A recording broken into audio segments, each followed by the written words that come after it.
NNL, I think we used to say the only rule is no rules. Yeah, that's right. Absolutely. Doug White for Model Car Muse.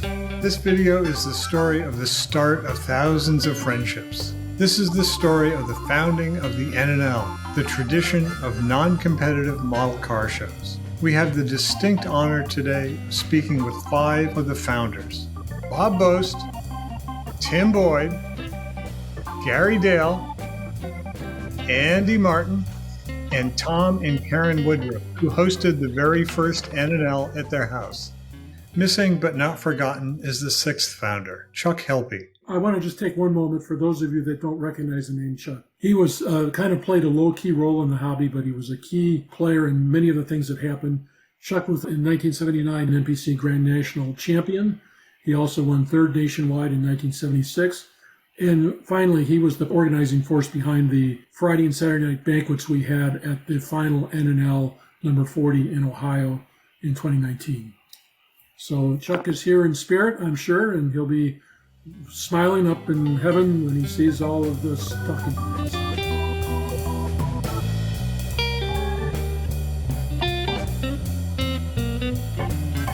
The NNL was brought about as a result of our experiences competing in the MPC Model Car Contest Series back in the 70s. That's where I met Tom, that's where I met Tim, and that's ultimately where I met Andy and Bob Bost and Gary Dale and a lot of the other people here in this room like Vic D'Amici. We became kind of a family in many ways with the competitive nature of the MPC Series, but it was also a very competitive environment.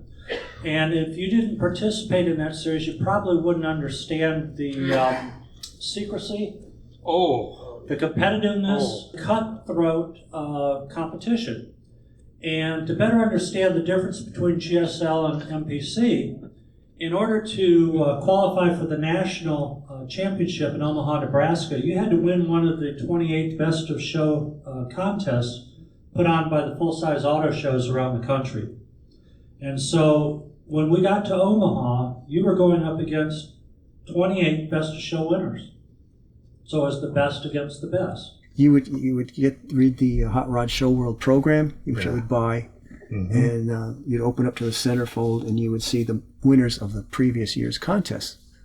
It'd be Chuck Helppie, Tim Boyd, Tom Woodruff, and don't leave any names out, but after a few years of getting this, you start to recognize some of these names. So some of the same guys who come back and get to that level and win, or come in second, third, whatever, the top 10 in the country. That's great. They were our celebrities. Yeah, they were. I also wanted to just mention, Doug, for the people that are watching this that don't know the history of the hobby, the NPC contest series ran for 11 years, and it was the series to compete in if you were a model car builder that wanted to get recognition either on a regional or a national level.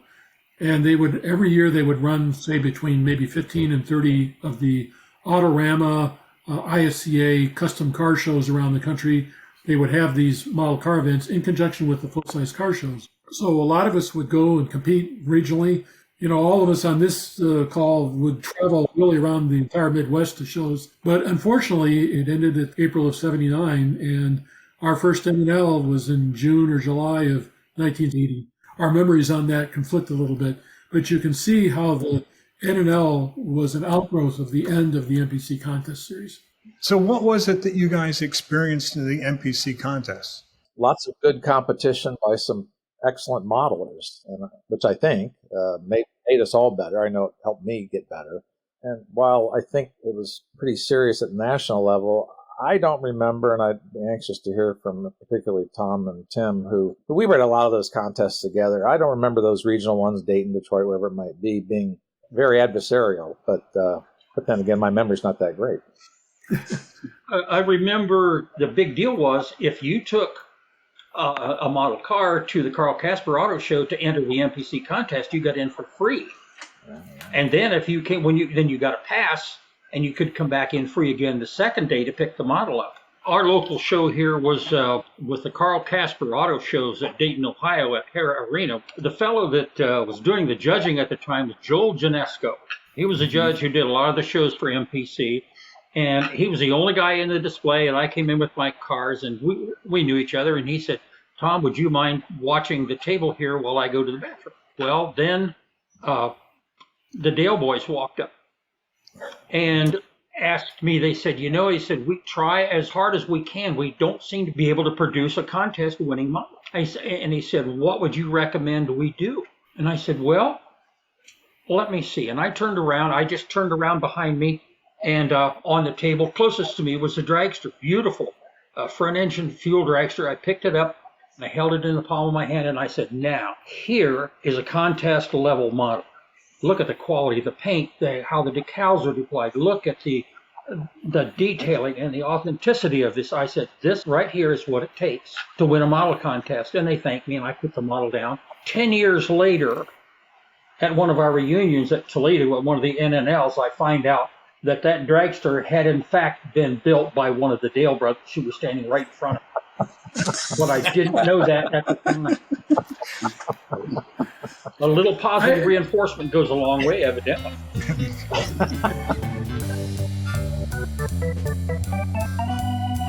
Tom's known as the Rodfather. He was one of the most prolific entrants and winners of MPC contests here throughout the Midwest.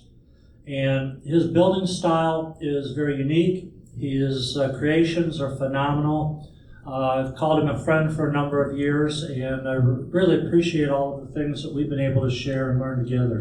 I've asked Tom to talk a little bit about some of his experiences within the MPC contest series, because it's actually pretty revealing as to the state of mind that a lot of us had as modelers back in the 70s in that type of environment.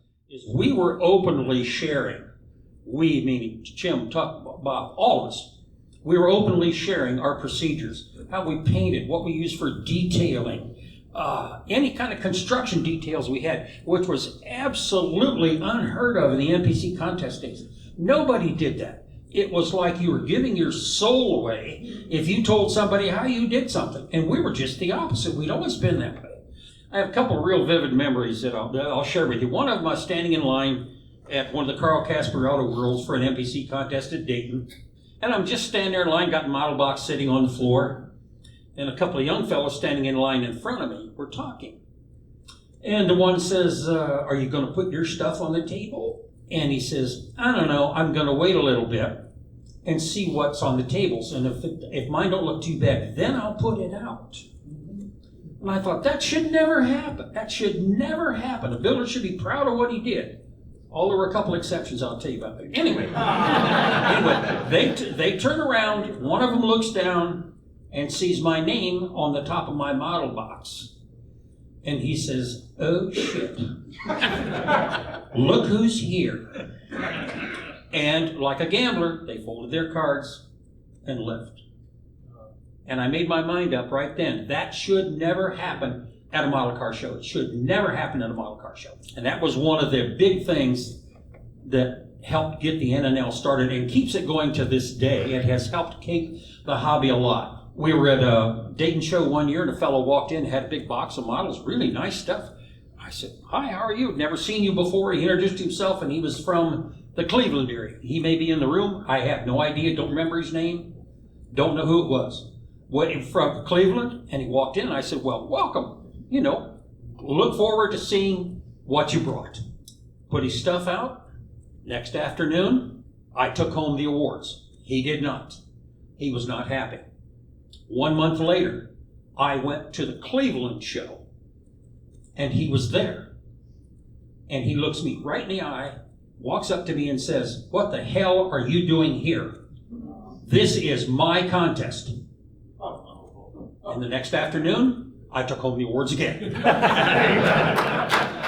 The regionals there was still a lot of competition going on, but there was a certain lack of secrecy, I guess, that we had at the national level. I think all of you are familiar with Tim and his writings and his models. He's the most prolific model car author I think that we've ever had. But he's also a very close friend of mine. We first met back in the early 70s in Ann Arbor, Michigan, when we were both taking part at a model car hobby shop in Ann Arbor called Riders. And the owner of Riders, Jack Bush, got us together and said, hey, I want to introduce you to Tim Boyd. He builds model cars just like you do. Well, I looked Tim up, and he's got a national reputation at the age of 15 for winning contests around the United States. And so Jack got us together.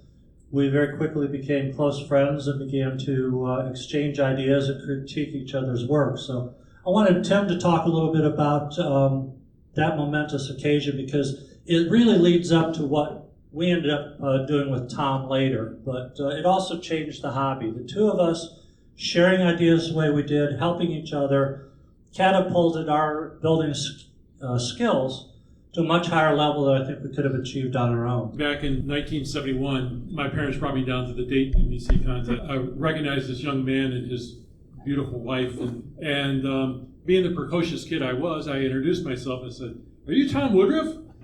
"I'm Tim Boyd." But within a few months, we were sending letters back and forth, and we were sharing ideas with each other. And, this was sort of goes back to my whole idea about why I wanted to see us in a non-competitive environment. It made us both, certainly for me, it made me a much better modeler. And I think I gave Tom a few ideas along the way as well. And then when I met Chuck, it was the same thing. We were sharing back and forth, and we both kind of pushed each other along. And that year we ended up finishing, I think, second and third nationwide, wasn't it? It was. Yeah. And the second car that I had, the car that won second, was based a lot on the input that Tom and I had back and forth. And what was really cool about it even then was that I had an idea for the chassis that Tom sort of helped me along with, and I ran out of time, so I couldn't do it. So Tom then used that idea for his chassis, for his Mercury, that was a national winner in 1977. So the whole idea is we were exchanging ideas, and we were competitors, but more than that, we were friends. And to me, that was sort of the whole source of this idea that why, when we get together as model car builders, why do we have to be holding our secrets tightly and being pissed off if we didn't win the prize we thought we should have? There's one person that walked out of a contest feeling really good, the best of show winner. Everybody else walked out feeling disappointed. And there had to be a better way. And I think to me that is the whole root. This was the whole root of this idea of getting together in a non-competitive environment. We'd see each other at Dayton, or we'd see each other at Cleveland, or Cincinnati, or Indianapolis somewhere. And after the contest closed, we'd say, what do you want to do? Well, let's go out for dinner together. We do that on and on and on. And then NPC flushed the contest on us, and we thought, about a year and a half or so went by, and talking to Tim and to Chuck, and he said, it's a shame we don't see each other anymore. So we said, well, what are we going to do about it? My lovely wife, Karen, of 55 years, she says, well, why don't you just have everybody come down to the house, and we'll fix hamburgers on the grill, bring along whatever models you've been working on. If you've been to a car show and you've got slides or pictures, bring them, and we'll just have a good time. And we ended up with the infamous 6. We got together in the garage. We did just that. We grilled some hamburgers. We had a great time. Laughed. Oh my God, did we laugh! Every year I would go down to Tom's and Karen's once a year, and we'd kind of do a show and tell. And then when I met Chuck and I would go down to Tom's, and that sort of start to set the precursor. And one of those meetings we had, Bill Coulter came, and Gary, I think David came to one of them. I think you're right. So we already had this pattern of meeting at Tom's. And then when we decided to do the NNL, we put together a list of many of what we thought were the Midwest most successful competitors at the NPC shows throughout the Midwest. And we sent the invitation out to all of them, maybe 10, 15 different people. And the 6 people that you see here, are the 5 and Chuck, were the people who said yes and actually came to the event.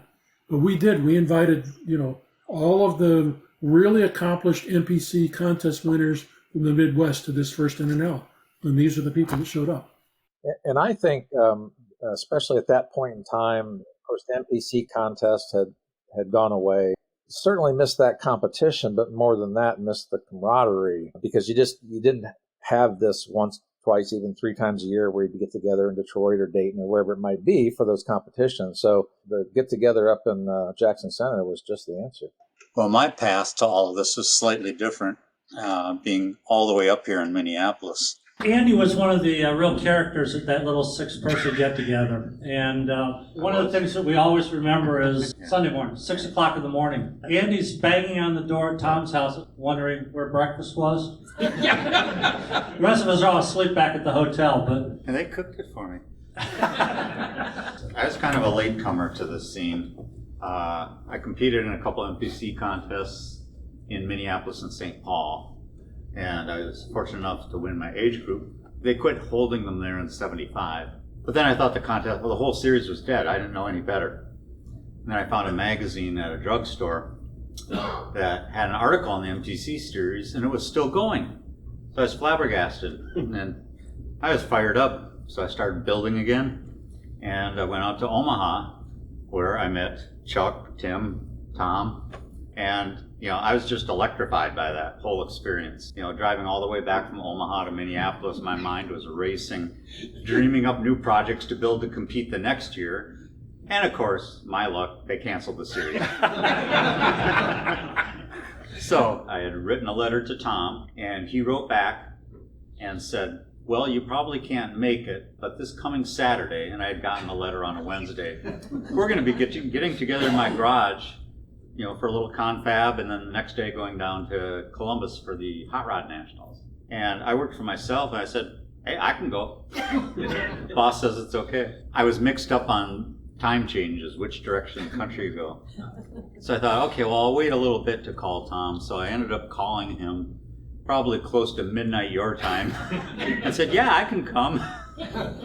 Well, I thought that was a good, bookend for the, who the hell is this? The Sunday morning. Yeah. So it went down, had the greatest time. And yes, it's true, Sunday morning I didn't have any sense of time. I've never worn a watch. I'm just odd that way. And I didn't have a clock in my car. There was no clock in the local motel in Jackson Center. Motel's not even there anymore. They tore down. Yeah. Oh, that's tragic. So the sun's up. So I went back over to Tom's house, knocked on the door. Like, hey, just wanted to say goodbye before I head back to Minneapolis. And so they said, come on in. They were all in their pajamas. And they cooked breakfast for me. So, Tom and Karen are two of the nicest people I've ever met in the hobby. You really are. Yeah. So I drove all the way from Minneapolis to Jackson Center with 2 days' notice. And it was totally worth it. Bob was also at that early NNL. Bob's an interesting character in some ways because he was one of the first to really promote the use of Nail polish. And for many of us who in the early days thought that was a little bit strange, it turned out to be quite a creative coup, because when you go into some of the stores today and you see the wide range of colors available in lacquer for nail polish, it's absolutely astounding. But Bob was at the very cutting edge of that. But he's also been a long-time friend and helper for the NNL, great supporter, and we're very pleased to have him come in from Texas tonight. So I guess the way I got involved with the NNL was I would attend some of the autoramas in Cleveland, and every year I would look forward to getting the program. And I would, as soon as I bought it, I would flip right to the middle to see who the winners were in the MPC contest the year before. And every year I kept seeing these names: Chuck Helppie, Tim Boyd, Tom Woodruff. I would work in my crawl space. Mole in the hole is what Tom used to call me. And I would look at their models and I would try and do better in my model building. And I think it was in '79 I entered the Cleveland contest, and I think I took third place. And I have that trophy at home, and it's one of my favorites. When I went to pick it up, Tom was sitting over there. He had won Best of Show. of course. And Al Cosby was there. He was one of the judges. Anyway, I went back and introduced myself to Tom. When Tom had invited Al down to his house, Al asked me to come along, and then he couldn't make it. So I ended up calling Tom up and saying, you don't remember me, but and you graciously invited me down to your house. And you said, bring whatever you're working on, just bring some magazines and whatever. And I just happened to take the March 64 issue of Carcraft. And that had the sketch pad in there of the Merc.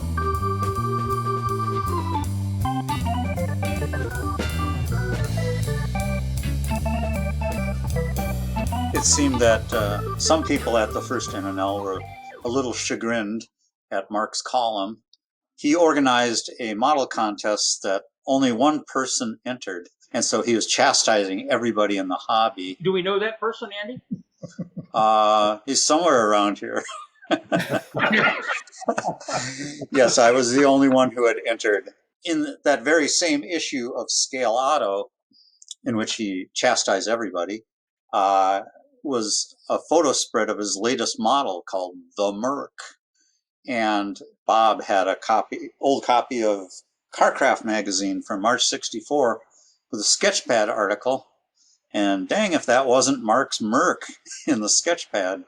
That sort of helped push the formation of the NNL. Here's the pictures side by side. Yeah. Okay. Y'all Which have to led understand. to Tom getting out his calipers, and we took this picture of Tom. Yeah. It's important to understand here. We're doing a lot of this was done in jest. We were having fun. We were poking fun at Mark. We were poking fun at Absolutely. each other. See, what actually happened, we're here and we're comparing the Merc and the Merc drawings, and somebody reads Mark's putty thrower column, and he said that this is after the first contest went south. He was berating us in his column, saying that his attempt at starting a new national model contest series had in effect been ruined by a group of national luminaries who shall remain nameless.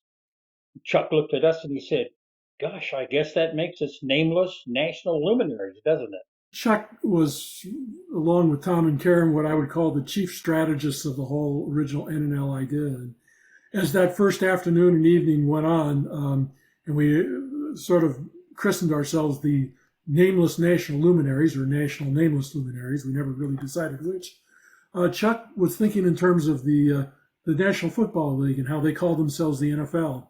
And so he said, let's call ourselves the NNL. So this is one of Chuck's many contributions to the whole world of NNLs.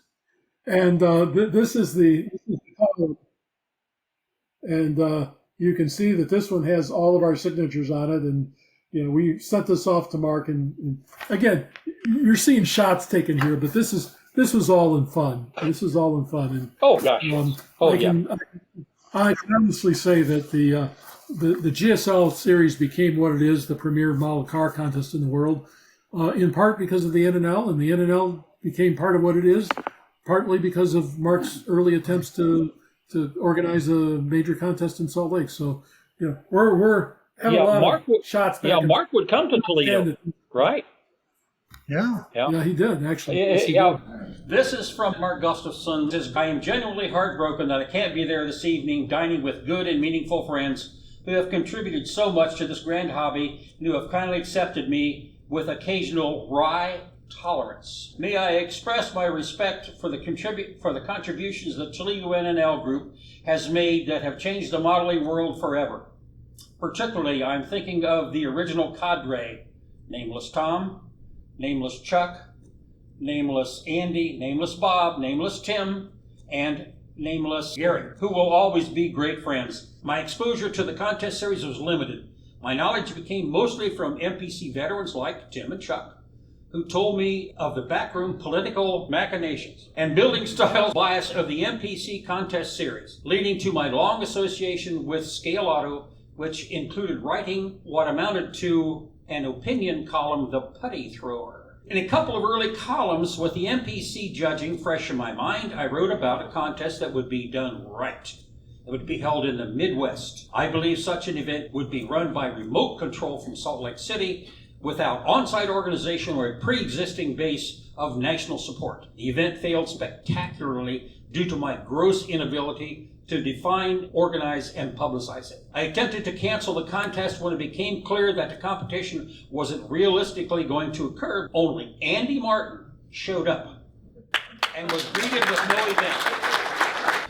In response, I wrote an irresponsible putty-thrower column in which I indulged my immaturity. When I calmed down and thought through things, it became apparent to me that the venerable MPC contestants either didn't know about the contest or quite reasonably decided not to trust an upstart from Salt Lake City. I was not prepared then in my youth to admit in public that I was responsible for the stillborn event. Io Group was greatly perturbed with me, and that led Tom Woodruff to create the NNL in response to my diatribes. That first NNL, the acronym was Nameless, National Luminaries. An artful rephrase of my outburst was held in the summer of 1980 at Tom's home, featured the now famous presentation of models in a non-competitive atmosphere.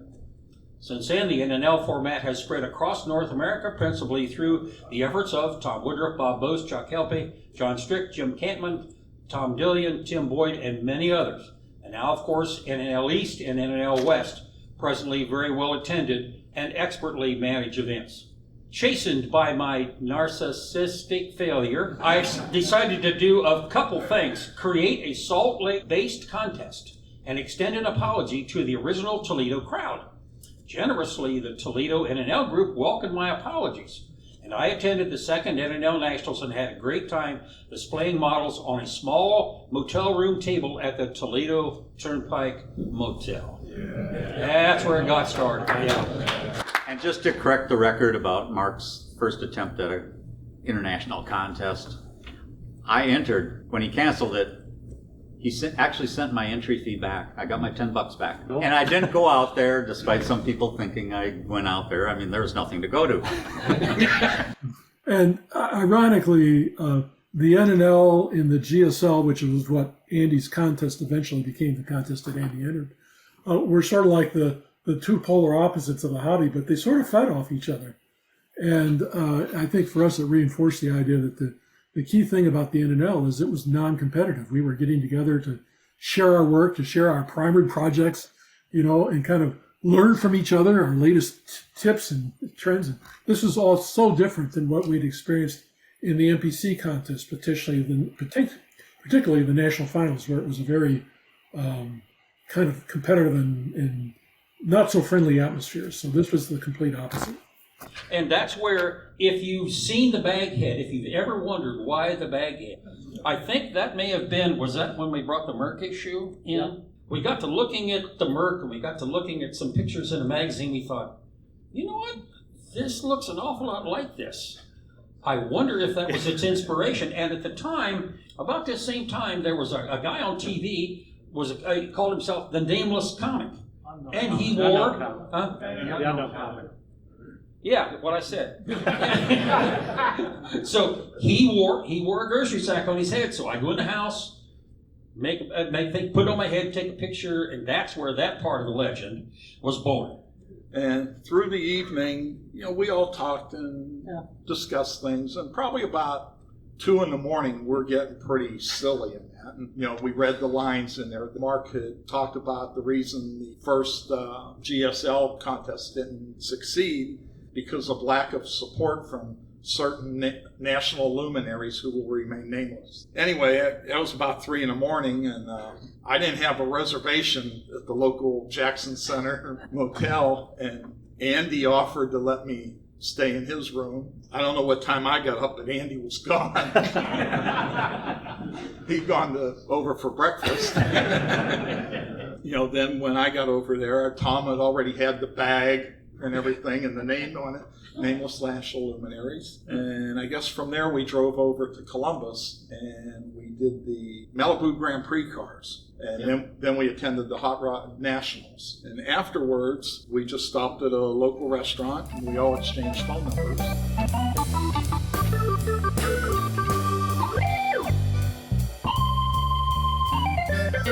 It was a great time. And I'll tell you a little... Right, there's another story that goes behind that. At the time, Mr. Martin was driving a white Elk Camino, and at some point in its jaded past, it had peel and stick flames put on the sides, back from the wheel wells and through the door. And Minnesota weather's being so mild and so kind to automobiles, it had absolutely completely corroded the flame part away, but the glue stayed.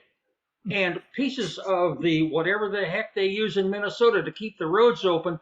I don't know whether it was cinders or grit or sand, whatever had attached itself to all the places where the flames had been.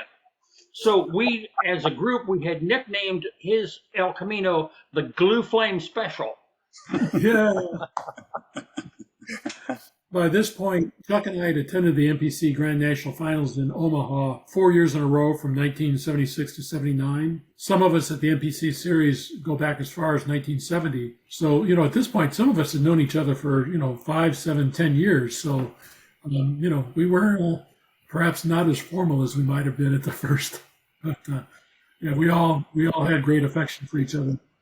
Andy, you talk about getting a letter from Tom, corresponding with Tom. It was always a pleasure to get, in this day and age with email and that, but Tom would send me letters and he would have all 1 cent stamps up in the corner, and then he would draw in like scaffolding to hold it up. Or one of the most famous letters that he ever sent me was the Chopalope, which on the back had lines, was a guide for how much to set, if you were chopping the top, whether you took out 1/4 of an inch or 1/2 an inch or whatever. I still have the envelope somewhere. I think mine was the very slightest because I would cut it and just take the width of the blade out. Andy's was the most radical. So yeah. Well, your nickname was Mild Chop. Yeah, subtle chop. Subtle chop. Subtle chop, yep. Yes. If you call running a razor saw through the top one time and then gluing it right back on, that's about as subtle as you can get, unless you can find a thinner blade, of course. For those of you watching, Bob was one of our key people who spread the word of the NNL. This is actually a letter that Bob sent. It was addressed to T. Woodruff, C.C. T.S. Boyd. Subject: Report of Missionary Expedition to Western Pennsylvania. And this whole 2-page thing is Bob's recollection of meeting with the Three Rivers Model Car Club in Pittsburgh and spreading the word of the NNL and what a fantastic thing it was. And Bob was kind of like our missionary. He was spreading the word. Absolutely. It was great. And again, this is the sort of humor and atmosphere of the first few NNLs before they became big. We were always cutting up and jiving each other and just having a great old time.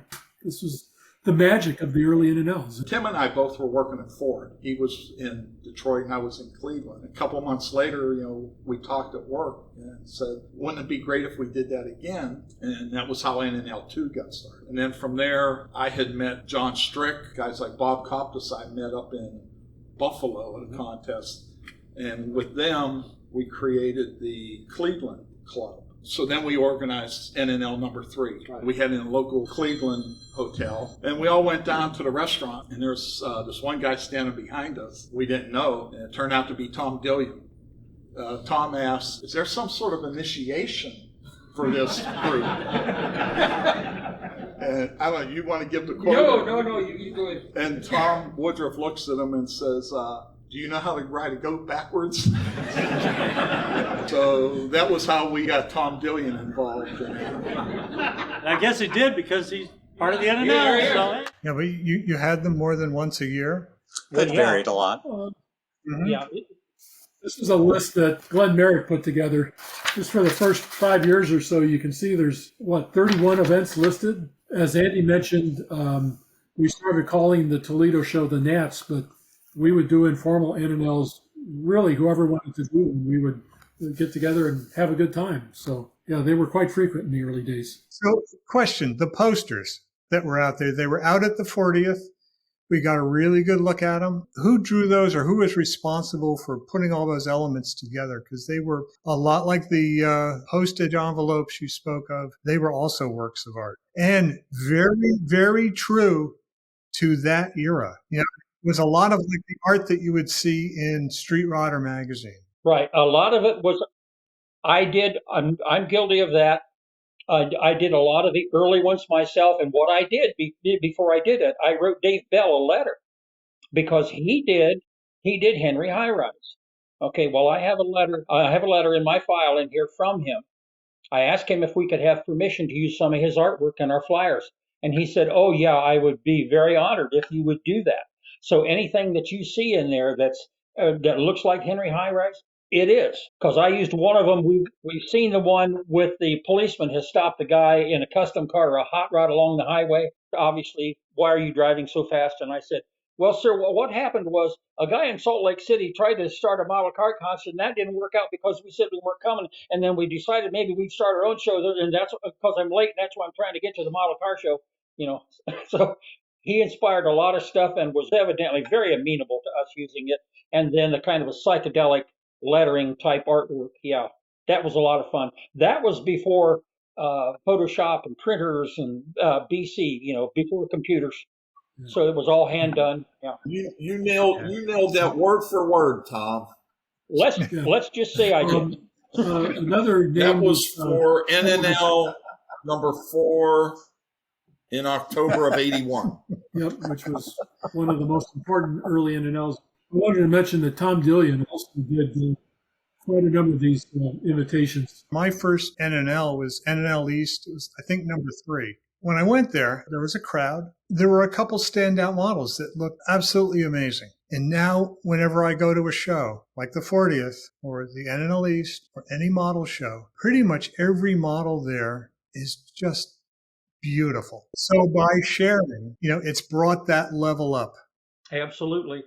Yeah, I mean, can you imagine now at Toledo one time, and Tim might remember this, or Bob might remember, we had a miscellaneous table for things that had no other place. Somebody had built a model of a T-Rex dinosaur, and they had stuffed Barney in its mouth, and the label said, Barney meets T-Rex. And I thought, where else could you go and see that? And if somebody can bring that to a model car show and feel comfortable about it, which we all laughed, that's great.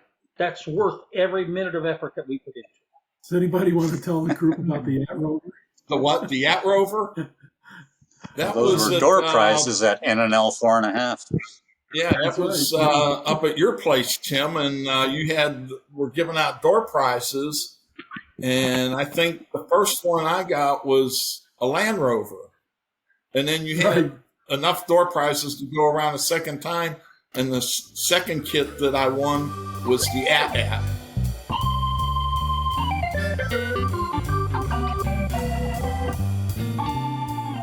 One thing that was, I think, a real standout with you guys was showing unfinished models. One of my favorite places, and where I spent time talking to Andy at the 40th, was at the primer table. Because that's a point where the builder is still talking about the concept, the problem solving, the concept, the destination where he wants to go. And I think you guys were really the first to do it. I mean, at MPC, that was forbidden. That was unthinkable. One of the things that was really important about the NNL was that we encouraged everybody to bring their primer projects, all of their models that were just partially completed. And of course, that was totally different than the NPC contest series, where you only walked in with your masterpiece all finished up. And this idea of showing our projects was really caught on quick because we could get input from the other participants, and there's a lot of encouragement and good ideas, and it gave us opportunity to show our projects that maybe might never get finished, but we were still really proud of them. So the primer tables at the early NNLs ended up probably taking up about a third of the tables. And it was really, we're really proud that we kind of popularized that whole idea of being able to show in-process projects at your model car shows. Now, what was your first time out in Toledo? 1984. Wow, that was early on. Yeah, I think it was the fifth. It was the theme was 50s cars, and I'd been reading in Scale Auto about the NNL. The guys would get together and said, "This is pretty cool," I decided to go. So I went out, drove out there. It was 9 hours from here, and I had a great time. And I packed up as many 50s models as I could think of. And at that time, that was before they were in the Lucas County Recreation Center. That show that I went to was held in a vacant storefront on a strip mall. Okay. Yeah, it was kind of in between the Toledo Turnpike Hotel days and the big show days. And they rented this one store, for the day, the night, because it didn't start till like 4 in the afternoon. Oh, yeah. And Wow. they just set up tables, and there were guys there, and we had a great time. And when I went out, it started out to be, it was about the models. They'd bring all 50s cars, and we're looking at the models. And after I went out there, maybe 30, 35 times in the last, since then. Yeah.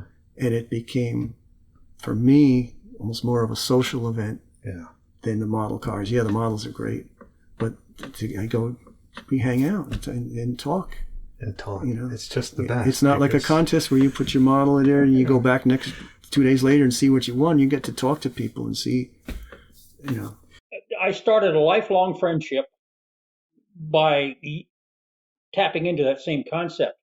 I bought a particular magazine. I don't remember which magazine it was right now, but I was so impressed because they were the only magazine I had seen where they put work in progress cars in their pages.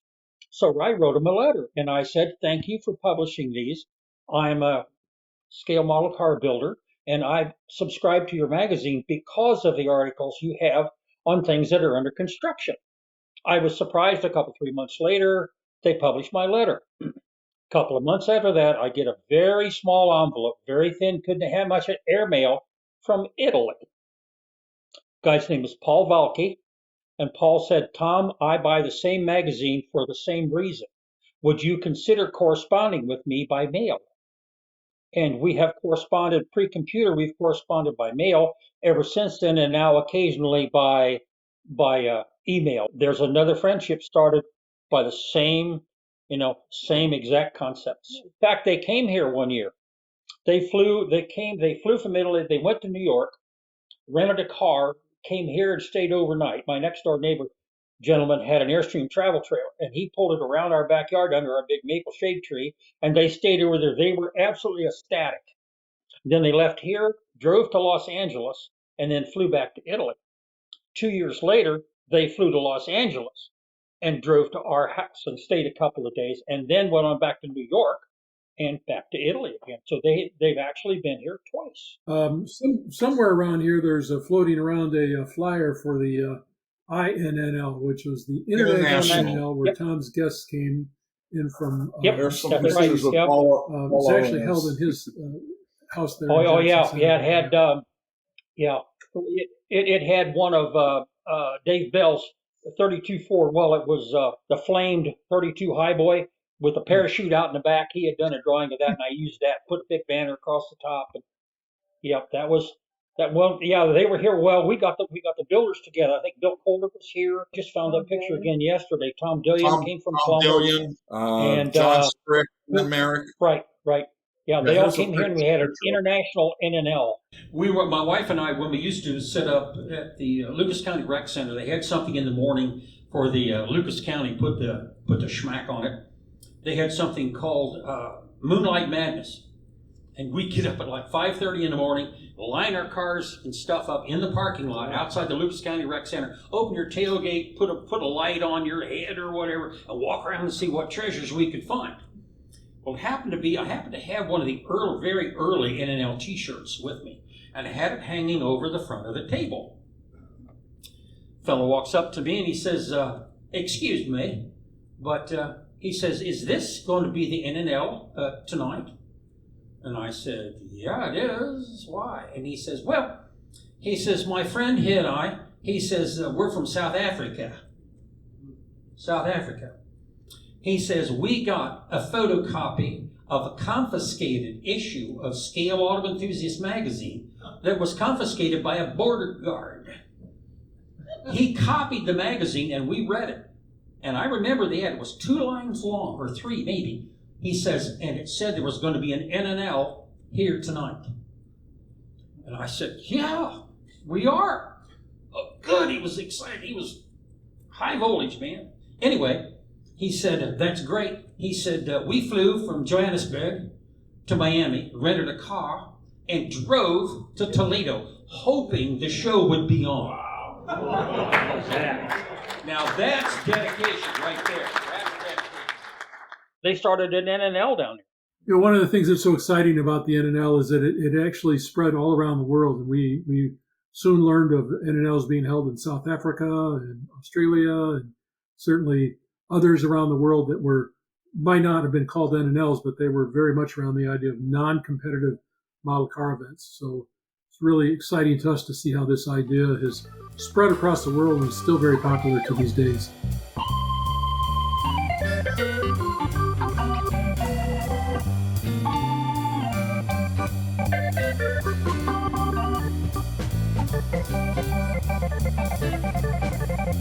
How did People's Choice come about?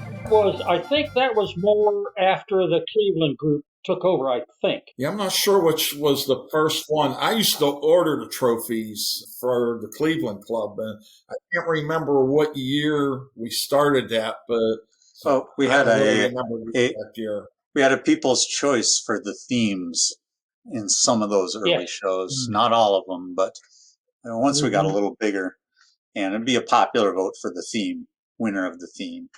And it did get out of hand for a couple of years. I remember one year the theme was the 50s, so they had a trophy for each year, and it got to be a bit much. And then everybody realized that, and they sort of scaled back. So there would just be best theme, a People's Choice in addition, and then a best junior, because you got to encourage the kids. Absolutely. One of the growing pains we faced with the NNL after, say, the first 3 or 4 years, the Cleveland Club volunteered to take over the leadership role, as some of us who'd done the initial events were running into issues of being able to have the time to be able to put together the event as it grew. And there was a big discussion around the idea of, should we actually be giving out awards of some kind? And I personally was against that. I felt that doing any kind of award at an NNL was completely in contrast to the whole idea of it as a non-competitive event.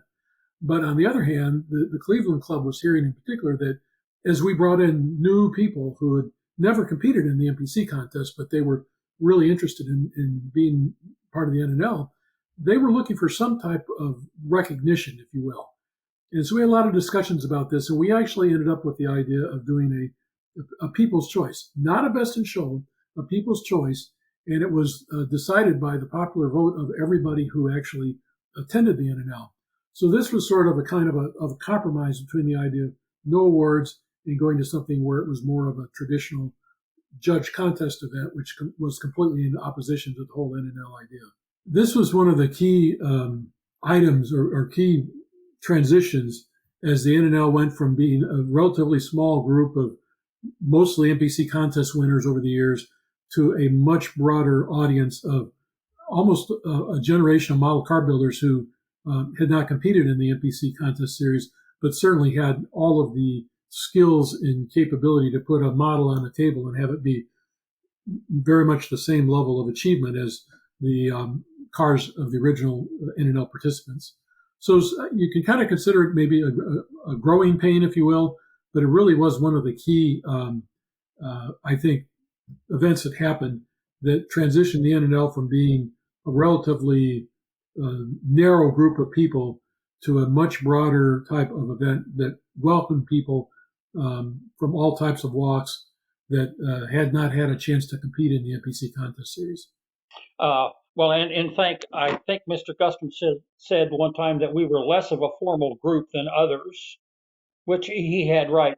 NNL 4 we had at a Toledo Turnpike Motel, which no longer exists, but we went inside, we took the beds apart, took them outside and stored them outside, and Karen and I took sets of sawhorses that I had made up. We took the closet doors off of our children's closets in their bedroom, stuck them in the back of our van and took them along, and those were the display tables.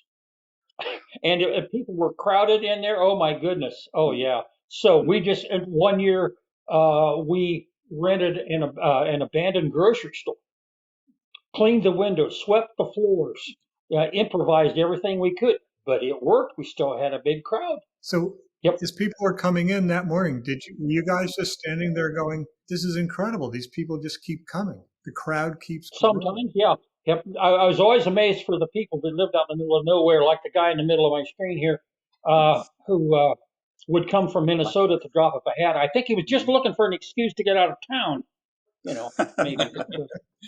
Another part of the NNL lore, if you will, is the role that Tom's wife, Karen Woodruff, has played in this.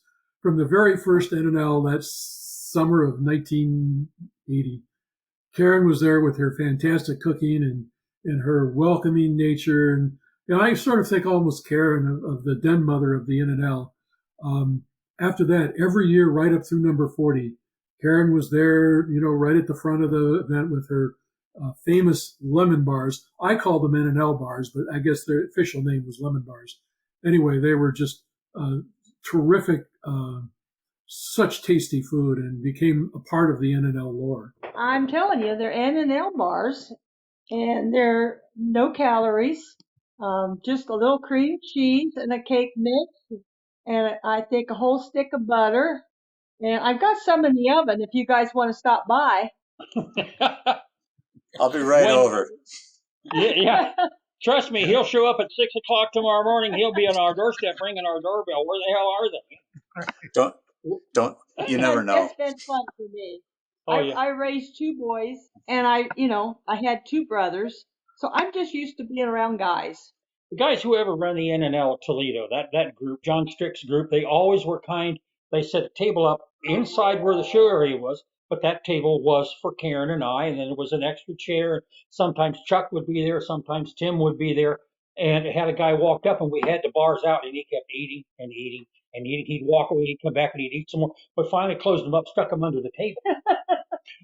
So we'd have some left for someone else. And I remember Rick Hanmore taking me to Karen, and it was like meeting the Queen and being presented with a lemon bar, which I can remember just that powdered sugar on it and the flavor. It was awesome. It was wonderful. But the presentation was it was truly royalty, and I thank you for that.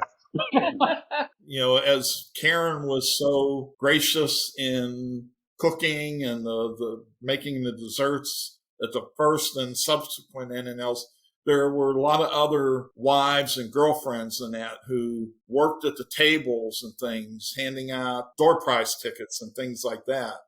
So in later years and that. So, they were also a part of it because they put up with our hobbies. We've talked an awful lot today about the role that the 5 or 6 people in this video have played in launching the whole NNL, atmosphere and environment and event. But there's one very important thing we forgot to mention, and that's that anybody who has ever set foot in an NNL as a participant or spectator, or whatever, you Every guys are the ones that contributor. really made this thing work. Right. Yeah, we kind of came up with the idea and we kind of organized it and everything, and certainly the Cleveland Club has done a great job in carrying that on. But you guys hadn't decided to get out of your house and get in your car and drive to the NNL, stand in line and come inside and take part in the experience, this whole thing never would have grown to become what it is, any part of the world. So I think all of us want to sit here today. We want to thank you for the role that you all have played in making the NNL the phenomena it is and the great environment for enjoying our wonderful hobby of model cars. The enthusiasm that each of you brought to this, you saw a good idea and you jumped on it big time. And, I could tell stories about probably 3/4 of the people of you in this room that I know, and there's others, all the rest of you have your own stories, I just don't know them. But you were the guys that took a good idea and gave it the momentum. And now, literally, this is a worldwide movement.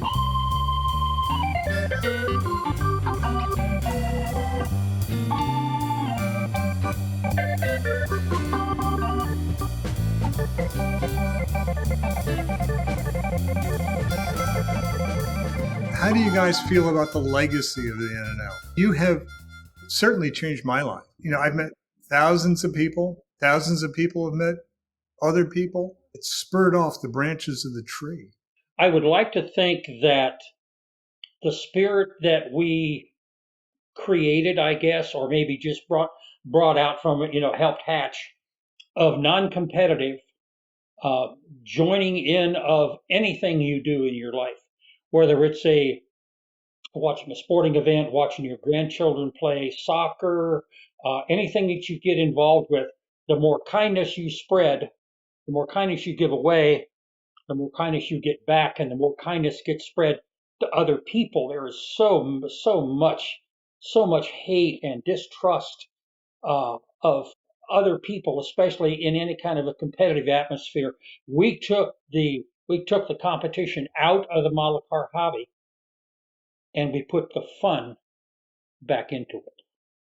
And if nothing else, if that was a way to foster friendships like we have right here on the screen in front of us today, or if it encourages another one, especially a child, to do something similar because of what they saw when they went with their mom and their dad to a show and saw how friendly and laughing, happy everybody was, then it's been well worth our effort.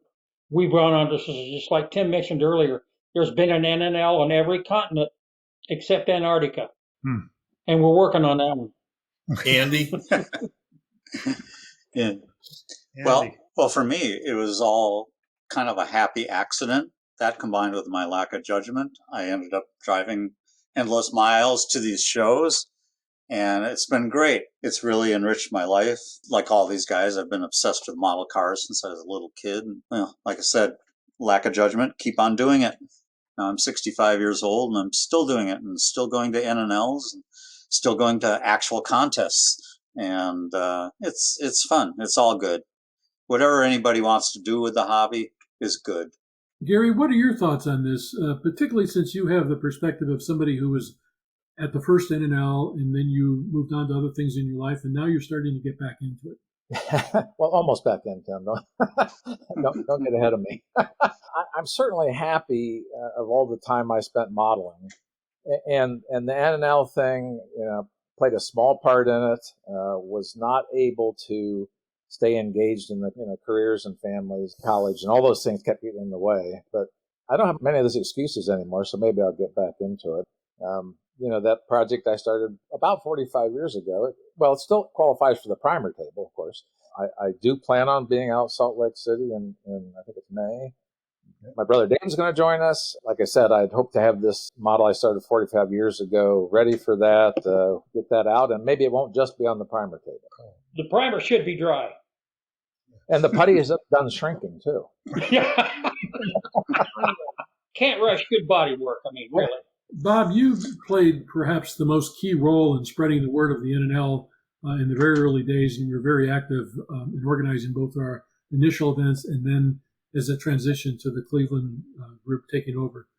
What's your perspective on the NNL experience as it evolved and as it is today? Actually, in preparing for this, I don't all you guys know, but I work part-time at a Hobbytown store. And I was on the computer looking up, and I found the North Coast Automotive Modelers, which we started back around about the same time as the NNL. It might have been a couple of months before. And scrolling through there, I found a members profile page, and it happened to be mine. And I just started reading what I had written probably 40 some years ago. And at the very bottom, it was like, what do you see for your future in the model hobby? And I wrote something about, when I retire, I want to be able to just build the AMT models, some of the rare collectible models that, you don't want to, sell, or you don't want to cut them up or whatever. There was one night, Tim, where I read an article that you had written in one of the last issues of Scale Auto about just having fun again. And so now I don't worry about wiring engines and things like that. I do like to put a nice paint job on a model, but I try and finish them a little quicker. I used to go to my parents for Thanksgiving, and I would take a rare kit, and I would just build it straight out of the box without painting. And that just gave me so much pleasure. And that's what I think it's about. Like Tim was saying in that article. That article kind of inspired me just to go back and have fun doing what you enjoy doing with building your model cars. Okay. Doug, I'm going to give you a perspective both of my own and Chuck Helppie's in terms of how this NNL thing has come about and its significance. I asked both Tom and Chuck to put their thoughts in words as to how the NNL originated, and this showed up in an issue of Model Cars magazine in April of 2003, story on the origin of the NNL. And I'm going to read you the last two paragraphs of Chuck's submission, because I think it captures both his view and my view of the how the NNL played out. This is what Chuck said. I had envisioned some of the growth of the NNL as the word spread and the popularity grew, but I don't think any of us ever thought it would grow to represent what it does today. I find it amazing that the NNL draws model car builders from all over the world, and that NNLs have been held on 5 different continents. We're only missing Asia and Antarctica. This is the strongest testimony to the strength of our original idea a quarter century ago. Oh yes, one last word about Mark Gutzison's Salt Lake City contest. He soon got his act together as well, and the Greater Salt Lake Model Car Championship has indeed grown into the preeminent contest that Mark envisioned so many years ago. Chuck Helppie. And remember, Chuck wrote this back in 2003, and Chuck is no longer with us, sadly, to this day, but almost 20 years later, I think those words he wrote are very applicable to our subject here today. Tim and I had the occasion to be at Chuck and his wife Valley's house a few weeks ago. And his model room is up a sheer straight wall, right up like this. And the stairs are just round. So I had to literally crawl to get up there. But I got a chance to sit in Chuck's chair, saw the McLaren model he'd been working on for 5 consecutive years, aiming at the upcoming Salt Lake contest. And there it lays unfinished. But I thought, what a thrill for me, even after having known these guys all these years, because Chuck was a master modeler. And in fact, his stuff was so good. And Tim might remember this. There was some guys wanted to set a mile limit on how far you could travel from where you lived to compete in the NPC contest, because his stuff was so good. And the reason I said that, Chuck told me that once. So what he did is he took a set of calipers and a road map, and he stuck one end of it in where his house, and he made a circle like this around to see how far he could. And he went within like 4 or 5 miles of the end of that line to compete a couple of times just because of that comment. You know? So that was Chuck's personality. I don't know if you saw it on the Model Cars mag forum. I posted some of our old invitations from the very early years. If you didn't see it, you ought to go check it out, because it really points out the fun element of what NNL was about in the early years. Yeah. But one of them I posted was for the INNL number 2. That was the International NNL number 2 at Tom's house. And it was a friend of Tom that goes back even before Chuck and I knew Tom, called Paolo Vacci, right? Yeah, Paolo. From Italy. And Paolo had seen my post last week and sent a note to Tom and I, wishing us the best of luck here tonight and tomorrow night. I wrote it to Tom and said, did you see it? And Tom wrote back to me and says, thanks to what we all collectively started, everybody in this room, thousands of modelers all over the world also have great memories of similar events, and new friendships started.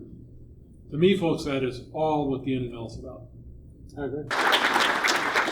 Yeah, I was talking to Mark Gustafson the other night and just said this was a game changer. The fact that we were able to go from a competitive environment for the model car contest to a show and tell environment where you could bring your finished models, your primered models, your conceptual ideas, bring them out and show them off. And sometimes they may have encountered great enthusiasm from the other people. Sometimes other people said, hey, you might want to try doing this or try doing that. But we have the ability to look around the room today and see friends and relationships that we've formed over the last 40 years as a result of this show and tell environment that the NNL has created. So we as founders thank all of you.